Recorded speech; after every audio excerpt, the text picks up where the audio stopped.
No, no, no, no. Dhaggeeffattoota keenya akkam jirtu? Kallattii hundaanuu akkam jirtaniin dhiyeenya kana amma oduun haaree as baatee amma oduun dubbiidhaan bara barnootaa 2014 barattoonni seensa barattoonni qormaata seensa yuunivarsiitii fudhatan kan hin milkaa'in jechuudha.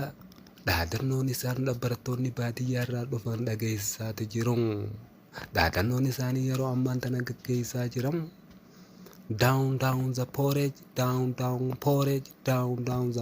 isa jiruudhaan barattoonni baadiyyaadhaa kun maaliif dhaadannoo kana akka gaggeessaa jiran argaalee gandoota ollaa jiranii fi gandoota keenya keessa jiran hunda keessa dhaga'amaati jiran.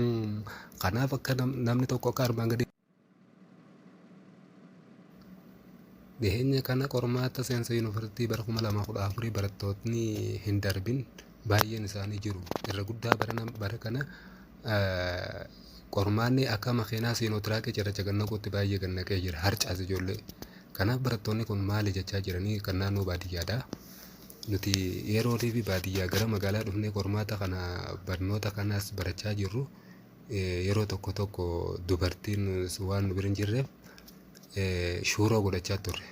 Yeroo kana shuuroon tun akkuma aadaa keenyaattu nyaata beekamaadha. Maqaa isii balleessuuf osoo hin ta'in shuuroo kana hoggaa nyaannee ammaan inni dubbisneennee sagantaa keenya as baafannee jimaa keenya qama'uudhaaf as jenne shuuroo ogutuu namni nyaatee hirriiba rafin maaliif shuuroo laal jimaa keenya biraan diriirfachiifteeti dibichuma guyyaa hadaa quufee galgala dhuufuudhaan mana kana balleessuudha.